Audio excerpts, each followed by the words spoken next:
فدق کا جو قضیہ ہے یہ تاریخ کا نہیں ہے، یہ پیغمبر کی جائیداد اور نبی اکرم کی بیٹی اور پہلے خلیفہ کے درمیان ایک قضیہ ہے، اور ہمارے لیے رہنما کتاب جو ہے وہ کتاب اللہ ہے، نہ نہج البلاغہ ہے، نہ بخاری ہے، اور نہ اصول کافی ہے۔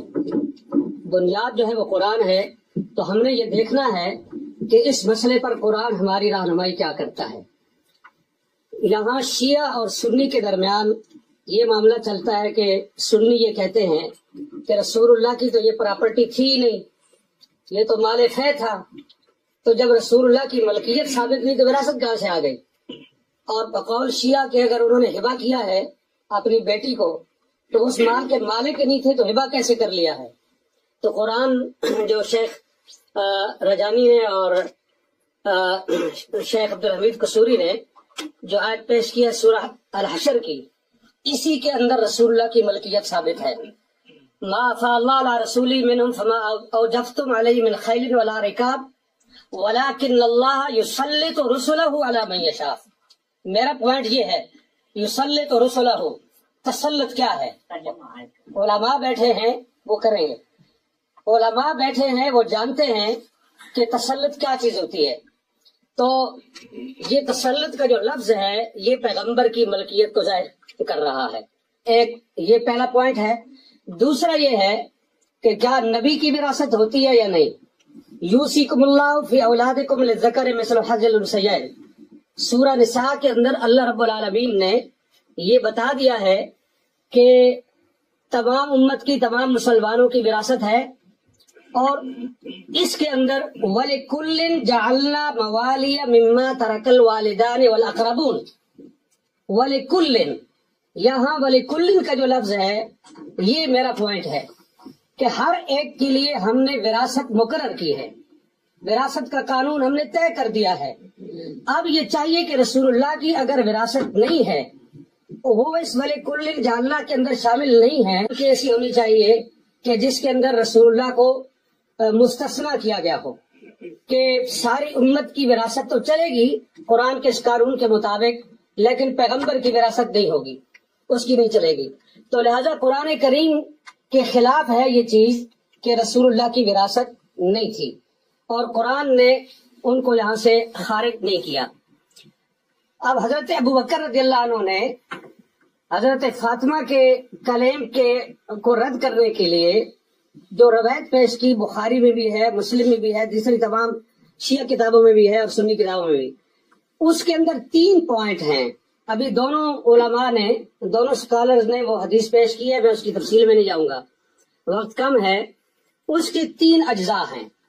پہلا جز یہ ہے کہ انبیاء کسی کے وارث نہیں ہوتے، یعنی وہ اپنے والدین کی وراثت نہیں لیتے۔ دوسرا پوائنٹ یہ ہے کہ انبیاء کی وراثت نہیں ہوتی، ان کا کوئی رشتہ دار اور ان کے کوئی قریبی جو ہیں عزیز وہ ان کی وراثت نہیں لے سکتے۔ اور تیسرا پوائنٹ یہ ہے کہ جو کچھ انبیاء چھوڑتے ہیں وہ صدقہ ہے۔ اب یہاں سوال یہ ہے کہ انبیاء کی وراثت نہیں ہوتی، تو رسول اکرم صلی اللہ علیہ وآلہ وسلم نے اپنے والد گرامی حضرت عبداللہ بن عبد المطلب کی وراثت لی ہے۔ اس میں 3 چیزیں تھیں۔ ایک وہ ان کا مقام تھا جس کے جو ان کا آبائی مقام تھا، دوسرا ام ایمن جو لونڈی تھی، اور تیسری چیز جو ہے وہ تلواریں اور اونٹنی تھی۔ بعض کہتے ہیں ایک سے زیادہ اونٹ تھے، بعض کہتے ہیں ایک تھے، چلو ایک ہی صحیح، ہم ایک ہی پر اتفاق کرتے ہیں۔ تو یہ وراثت تھی رسول اللہ کے والد کی، رسول اللہ نے یہ وراثت اپنے والد سے لے لی۔ تو یہ کیسے وہ کہہ سکتے ہیں کہ انبیاء وراثت نہیں لیتے؟ آپ بچپن میں وراثت لے چکے اور نبوت ملنے کے بعد آپ نے کہا ہم کسی کے وارث نہیں ہوتے۔ یہ دونوں باتیں ایک دوسرے کے متضاد ہیں، یہ قول اور یہ عمل، یہ دونوں ایک دوسرے کے خلاف ہیں۔ تو رسول اللہ نے اپنے والد کی وراثت لی ہے، لہٰذا یہ بات درست نہیں کہ انبیاء کسی کے وارث نہیں ہوتے۔ دوسری چیز ہے کہ انبیاء کی اولاد جو ہے اس کی کوئی وارث نہیں ہوتی، وہ وارث نہیں ہوتی، تو وہ وارث سلیمان و داؤد۔ اور حضرت زکریا علیہ السلام نے جو کہا کہ انی خفت الموالی من ورائی، یہ علماء کے لیے یہ لفظ جو ہے یہ قابل غور ہے اہل علم کے لیے، کہ حضرت زکریا یہ کہہ رہے ہیں کہ انی خفت الموالی، میں موالی سے ڈرتا ہوں، مجھے ڈر ہے، اس لیے میں تجھ سے مانگ رہا ہوں کہ مجھے ایک وارث چاہیے۔ اب یہاں جو سکالر یہ فرماتے ہیں کہ یہ وراثت علم کی وراثت تھی، نبوت کی وراثت تھی، تو خفت الموالی کو آپ کہاں لے کے جائیں گے؟ کیا حضرت زکریا کو اپنے موالی سے یہ ڈر تھا کہ وہ میرا علم چھین لیں گے، میری نبوت چھین لیں گے؟ انہیں ڈر اس چیز کا تھا کہ جو میری پراپرٹی ہے اور جو میری جائیداد ہے، میرے بعد میرے موالی اس پہ قابض ہو جائیں گے، اور اس لیے انہوں نے اس پہ قابض ہو جائیں گے، اور اس لیے انہوں نے یرثنی و یرث من آل یعقوب یہ انہوں نے مانگا۔ اور اسی چیز کو حضرت فاطمہ نے حضرت ابوبکر کے سامنے جیسے وہ صحیح معنی میں موالی تھے، ہماری پنجابی زبان میں موالی کہتے ہیں، موالی لوگ خلاصہ کر سکے۔ جی بالکل خلاصہ کر۔ پچھلی ساری گزار تو گزارش یہ ہے کہ یہ ہے قرآن، اور یہ کہہ رہے ہیں ڈاکٹر علی کے وقت نہیں ہے تو میں اس کو مختصر کرتا ہوں، صرف تاریخی لحاظ سے ایک چیز پیش کر کے، کہ حضرت ابوبکر اور حضرت عمر کے دور میں گورنمنٹ کے قبضے میں رہا فدق۔ حضرت عثمان نے سارا مروان کو بخش دیا۔ اگر مسلمانوں کی پراپرٹی تھی تو تیسرے خلیفہ کو یہ حق کس طرح تھا کہ وہ مروان بن الحکم کو سارا دے دے؟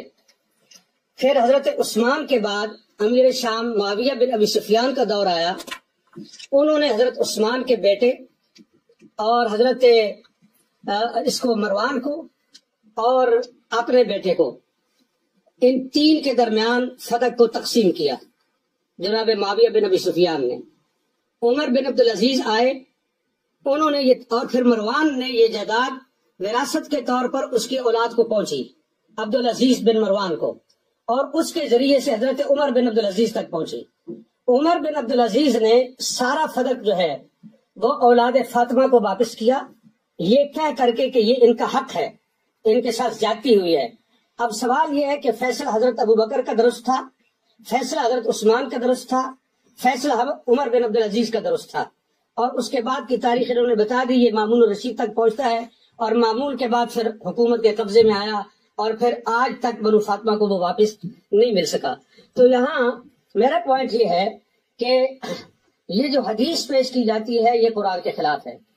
اہل سنت کے محدثین کے اصول کے مطابق قرآن پر پیش کرو، درایت پر پیش کرو، اگر اس لحاظ سے روایت ٹھیک ہے تو قبول کی جائے گی، ورنہ اس کو رد کیا جائے گا۔ بخاری کے اندر روایت آنے کا یہ مطلب نہیں ہے کہ ہم اس کو آنکھیں بند کر کے قبول کر لیں، یہ روایت قرآن کے شریعت خلاف ہے۔